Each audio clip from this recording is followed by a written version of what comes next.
जो माता पिता ने अपने बच्चों को वकील बनाए, जज बनाए, प्रोफेसर बनाए, कलेक्टर बनाए, उनको पूरे नौकरी दिलाए, पढ़ा लिखा करके सारे खर्च उस पर किए, अब उन बच्चों के पास, उन बेटे बहू के पास उस बूढ़े माता पिता के लिए समय ही नहीं है। उसको छोड़ के आ गए हैं वृद्धाश्रम में। अब वो लोग बेटे को देखने के लिए, बहू को देखने के लिए, पोता पोती को गोद में खिलाने के लिए तरस रहे। वहां है तो वहां भोजन पानी तो मिल जा रहा है, लेकिन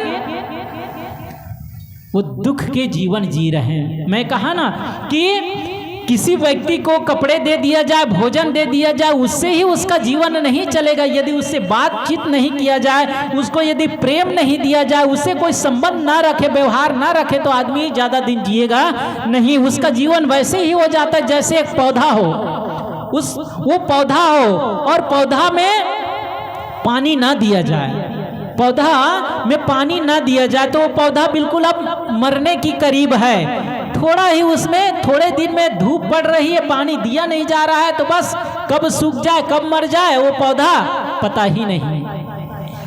किसी प्रकार अभी जीवित है, ऐसे ही आदमी का जीवन हो जाता है। अपनों से बिछुड़ करके बूढ़े माता पिता कितने दिन जिएगा? उसके मन में जो दुख है, जो पीड़ा है, वो किसके सामने व्यक्त करेगा? जब बच्चा को कोई तकलीफ होता है, छोटा बच्चा, उसको कुछ दर्द होता है, तकलीफ होता है, तो हर एक बात अपनी माता को बताता, अपने पिता को बताता है कि माँ हमको ये अमुक तकलीफ है, हमें अमुक चाहिए, ये चाहिए, माता पिता को बताते। अब माता पिता बच्चों से दूर रहकर अपना तकलीफ, अपना दर्द किसको बताए? अभी आ रहे थे तो एक माता जी फोन किए बड़े साहब के पास, तो गाड़ी में ही थे, तो वो माता जी, ये श्री विजय जी हैं, इन लोग के संबंधी है, शायद रिलेशन के ही है, तो उनको पता है कि साहब लोग वहाँ सत्संग में होंगे। तो गाड़ी में आ रहे थे, कहे साहब आप लोग तो अभी मलहरिया में होंगे। तो कहें हाँ माता जी सत्संग में जा रहे हैं, बस 5 मिनट और है, रास्ते में है, फिर चले जाएंगे। तो कहे अच्छा साहब आप लोग जाइए, सत्संग करिए, जब आश्रम में आइएगा ना तब हम फोन करेंगे, बहुत सारी बातें आपसे करना है, बहुत सारी बातें आपसे करना है। बूढ़े माता पिता के बात सुनने वाले कोई नहीं, उनसे बात करने वाले कोई नहीं है। बच्चों को फुर्सत ही नहीं है कि उनके दुख सुख क्यों कुछ सुन सके, उनकी बातें, वो बात करने के लिए तरसते हैं। कोई उसको मिल जाए तो फिर अपना दर्द, अपनी तकलीफ, अपनी समस्याएं, अपनी बातें, बहुत सारी बातें बताते हैं। संत मिल जाए तो अपना दुख दर्द तकलीफ समस्याएं संतों को बताते हैं, और कोई मिल जाए तो उनके पास बताते हैं। उनकी बात सुनने वाले कोई नहीं। तो यदि दाम्पत्य जीवन में धर्म का संस्कार है, यदि उनके अंदर में संस्कार है, तो फिर बूढ़े माता पिता को भगवान भरोसे नहीं छोड़ेंगे। इसीलिए कहा जाता है कि बच्चों को बचपन से ही संस्कार दीजिए, बचपन से ही उसको संस्कार दीजिए। केवल उसको शिक्षा तक ही सीमित ना रखे, उसको केवल शिक्षा ही देते ना रखे। बच्चों को आज हर पेरेंट्स बड़े बड़े स्कूल में, अच्छे अच्छे स्कूल में पढ़ा लिखा करके योग्य बना रहे हैं। अच्छे अच्छे स्कूल में हर एक पेरेंट्स, हर माता पिता बच्चों को वहाँ नाम लिखा रहे हैं, वहाँ एडमिशन करा रहे हैं कि हम उतने पढ़ लिख नहीं पाए, हम आगे नहीं बढ़ पाए, लेकिन हमारे बच्चे हमसे बहुत आगे बढ़े, हमारे बच्चे हमसे बहुत आगे बढ़े, हमारा नाम रोशन करे समाज में। इसके लिए उसको अच्छी शिक्षा देते हैं। बहुत अच्छी बात है, अच्छी शिक्षा दीजिए, पढ़ लिख करके आपका नाम रोशन करेगा, वो किसी प्रकार कमी ना रहे, तो आवश्यकता की चीज़ें उसके जीवन में सब हो, लेकिन उसके साथ साथ उन बच्चों को संस्कार देना भी बहुत जरूरी। उसको धर्म से जोड़िए, उसको संतों से जोड़िए, उसको भी दीक्षित कराइए, उसको भी गुरु मंत्र दिलाइए, तब उसके अंदर में संस्कार आएगा। हम लोग एक घर में जाते हैं फारबिसगंज में, तो वहाँ विनीता देवी नाम है, लोग सब जानते होंगे, श्री राजकिशोर बाबू, ये लोग सब, वो लोग आती है और आश्रम में कस्बा आश्रम में, कबीर पारक आश्रम कस्बा जहाँ हम लोग का आश्रम है, वहाँ एक कमरा भी बनवाई है। सुबह शाम उसके घर में पूजा पाठ भक्ति भाव होता है। उसका एक छोटा सा पोता है, शायद 2 साल का ही होगा।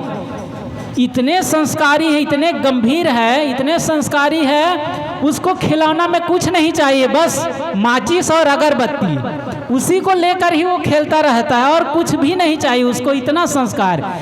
दादा दादी सुबह शाम पूजा करने के लिए मंदिर बनाए छोटा सा, तो वहाँ जाएंगे तो वो भी वहाँ जा कर के बैठेंगे, अगरबत्ती जलाइए, आरती करेगा, सब कुछ करेगा। उसका बड़ा सा किराना दुकान है, तो किराना दुकान में कभी अपने चाचा के साथ, कभी दादा के साथ में चला जाता है। तो इतने खाने पीने के वहाँ सब है, बच्चे को खाने पीने के लिए बिस्किट है, कुरकुरे उरकुरे, ये वो सब टॉफी वगैरह, बहुत कुछ भी नहीं चाहिए वो बच्चा को। वहाँ जब भी जाएगा अगरबत्ती लाएगा और माचिस लाएगा। 2 साल का है, 2 साल का, इतना संस्कार है उसके अंदर, इतना बढ़िया है। हम लोग कहते हैं कि बहन आप जो इतना भक्ति करती है ना, इतना पूजा करती है ना, उसी की बदौलत आपके घर में भगवान प्रकट हुए। कहते हैं ना राम ऐसे थे, तो आपके घर में राम का ही जन्म हुआ है, कृष्ण का ही जन्म हुआ। इतने संस्कारी, जब तक वो बच्चे, जब तक माता पिता, उनके दादा दादी जब तक हम लोग के पास बैठे रहेंगे सत्संग में, तब तक वो बच्चा भी चुपचाप बैठा रहेगा और वही अगरबत्ती लेकर इधर उधर कुछ करता रहेगा, एक शब्द मुंह से नहीं बोलेगा। कितने बच्चे हो गए ना चुपचाप बैठता ही नहीं, लेकिन यदि 2 घंटे बैठे रहेंगे उनके दादा दादी माता पिता, तो वो भी चुपचाप बैठा रहेगा, देखता रहेगा, सुनता रहेगा, और वही अगरबत्ती धूप वही लिया रहेगा, और कुछ भी नहीं डिस्टर्ब करते हैं कि चलो हम इधर जाएंगे उधर जाएंगे, या चिल्लाने लगे, हो हल्ला करने लगे, या रोने धोने लगे, ऐसा कुछ नहीं, शांत बैठे रहेंगे। इतने संस्कारी, इतने बढ़िया समझदार हैं। जाएंगे तो हम लोग गए थे, वही 1 तारीख को वहाँ से गए थे, अभी फारबिसगंज गए थे। जब उसकी दादी चरण धोने के लिए लाई तो वो छोटा सा लोटा ले लिया और उससे पानी डाल रहे हैं और उसके दादी पैर धो रहे हैं। हम लोग को देख कर कितना बढ़िया लगा, कितना छोटा 2 साल का बच्चा है, अभी से कितना संस्कारी। तो कहते हैं बच्चे को आप बचपन से संस्कार दीजिए। आप पूजा पाठ करते हैं वहाँ उसको बैठाइए, सत्संग में कहीं जाते हैं वहाँ बच्चों को ले जाइए, तो देख देख करके बच्चे सीखेंगे, वो संस्कार पड़ता जाएगा। जब बचपन से उसके अंदर संस्कार रहेगा तो बड़े हो जाएंगे ना, तो भी वो संस्कार उसको गलत दिशा में जाने नहीं देगा। नहीं तो जैसे ही बड़े हुए, पढ़ने लिखने के लिए गए, गलत मित्रों के साथ में वो गाली देना सीख जाता है, गलत बोलना सीख जाता है, गलत खाना सीख जाता है, गलत पीना सीख जाता है। अभी बच्चे को देखिए, पढ़ने वाले लोग, बच्चे लोग 8 क्लास के 10 क्लास के बच्चे लोग सिगरेट पी रहे हैं, 8-10 क्लास के बच्चे सिगरेट पी रहे हैं, शराब भी पी रहे हैं। हम लोग तो देखते हैं आश्रम के पीछे उधर बंगाली बस्ती है, तो उधर बच्चे लोग 8-10 क्लास में मुश्किल से पढ़ता होगा, वो लोग 4 मित्र मिल जाते, उधर फील्ड है आश्रम के आगे, उधर 4 मित्र मिले, शाम में अंधेरा हो गया तो कोई ना देखे, माता पिता उधर गांव दूर है, तो इधर आकर के शराब पीता रहता है, सिगरेट पीता रहता है। हम लोग को देख करके बड़ा आश्चर्य होता है। अभी बच्चे कितना होगा, अभी 8-10 क्लास में पढ़ता होगा, वही 14-15 साल होगा उसकी उम्र, अभी से शराब पी रहे हैं। अभी बचपन इसकी ये दशा है, तो 55 होते होते इसकी क्या दशा होगी। अभी से ये शराब की लत, सिगरेट की लत, खैनी गुटखा खाने की आदत अभी से पड़ गई है, तो फिर इसका भविष्य क्या होगा पता नहीं। अब ये सब किसको देख करके सीख रहे हैं? वही बड़े बुजुर्ग लोग हैं, माता पिता लोग हैं, भाई लोग हैं, बड़े लोग हैं, उसी के आगे गुटखा खा रहे हैं, सिगरेट पी रहे हैं, घर में शराब ला करके खा पका रहे हैं, तो कहाँ से सीखेगा बच्चा? वही देख करके सीख रहा है, वो भी खा पी रहा है। ये खाने का चीज है, ये पीने का चीज है। तो यदि संस्कार नहीं दिया जाए, केवल शिक्षा तो दे रहे हैं, पढ़ तो लिख रहे हैं, लेकिन फिर भी शराब पी रहे हैं। यदि शिक्षा के साथ साथ संस्कार दिया जाए, बचपन से उसको, बच्चे को संस्कार दिया जाए, तो जैसे जैसे बढ़ता जाएगा वो गलत संगति में नहीं जाएगा, वो धर्म से जुड़ेगा, सेवा करेगा, और वही माता पिता की आज्ञा भी मानेगा। आज हर पेरेंट्स कहते हैं, माता पिता कहते हैं, साहब बच्चे को समझा दीजिए ना, पढ़ता ही नहीं है, दिन भर मोबाइल देखता रहता है, कुछ भी कहो तो बात हो, एको सुनता नहीं है। जिस माता पिता ने हमारे पढ़ाने लिखाने के लिए इतना एड़ी से चोटी तक पसीना बहा दिया, रात रात भर माँ जग जग करके परवरिश किए, इतना संभल के वो आपके परवरिश की, अपना दुख दुख नहीं जानी, अपना दर्द दर्द नहीं जानी। वो माता पिता यदि एक बात कुछ कह देते हैं, किसी बात को लेकर के डांट देते हैं, तो बच्चे माता पिता से बोलना ही बंद कर देते हैं।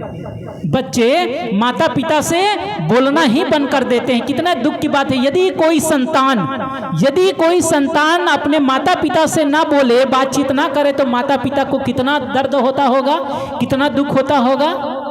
कहते हैं 2 बार माता पिता को बहुत तकलीफ होती, बहुत दर्द होता है, बहुत दुख होता है। 2 बार कब? 2 बार माता पिता को बहुत दर्द होता है, दुख होता है।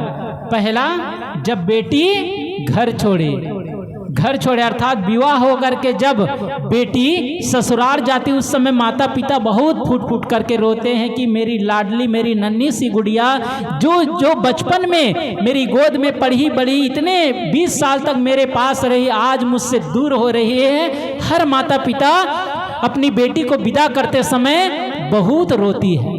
कहते हैं जब बेटी घर छोड़े और बेटा मुख मोड़े, कहते हैं बेटी घर छोड़े और बेटा मुख मोड़े अर्थात घर में रहते हुए भी माता पिता से बातचीत ना करे, उस समय माता पिता को बहुत दर्द होता है, बहुत दुख होता है। तो माता पिता थोड़ी सी किसी बात को लेकर के यदि डांट दिए, कुछ कह दिए, तो बच्चे माता पिता से ही बोलना बंद कर देते हैं। हमारे माता पिता ही खराब है, ऐसे वो सोचने लग जाते हैं। तो बच्चों को संस्कार देना चाहिए। जब संस्कार रहेगा, जब उसके शादी ब्याह हो जाएगी, उसका घर बस जाएगा, तब भी वो आपके साथ ही रहेगा, तब भी आपके साथ रहेगा, आपकी बुढ़ापा में सेवा करेगा, यदि उसके अंदर संस्कार है तो। यदि संस्कार नहीं है, मातृ पितृ गुरु भक्ति नहीं है, धर्म का संस्कार नहीं है, नैतिकता नहीं है, सदाचार नहीं है, उसके अंदर में यदि समझदारी नहीं है, तो फिर थोड़े ही दिन में माता पिता से अलग हो जाते हैं, या कहीं दूसरी जगह जा कर के किराए में रहने लग जाते हैं, या कहीं अन्य शहर में चला जाता है। यहाँ गांव में बूढ़ी माता की कमर झुक गई है, फिर भी वह हंडी उठा करके इधर उधर करी, भोजन बना रही है, घर की लिपाई कर रही है, गाय माल है तो उसको खिला पिला रही है माता पिता गांव में, और बच्चों की याद कर रहे हैं, पता नहीं बच्चे कब आएंगे। तो ऐसे होते हैं, बच्चे दूर चले जाते हैं। तो बच्चे को संस्कार, वही आपकी असली संपत्ति है, बच्चे ही आपकी असली संपत्ति है। तो संपत्ति को आगे बढ़ाने के लिए कितना दुकान में, दफ्तर में, व्यवसाय में, बिजनेस में, खेती में, बाड़ी में कितना ध्यान रखते हैं। 8-8 घंटे 10-10 घंटे समय दिया करते हैं कि हमारी दुकान अच्छा चले, हमारा व्यापार अच्छा चले, हमारी खेती बढ़िया हो। सब कुछ के लिए कितना हम समय देते हैं। बच्चों के लिए भी समय दीजिए, बच्चों को भी संस्कारवान बनाइए, बच्चे को भी अच्छी जगह ले जाइए, बच्चे को भी गुरु से गुरु नाम दान दिलाइए, तो भी तब बच्चे आपकी आज्ञा में रहेंगे और आपकी बुढ़ापा में सेवा करेंगे। तो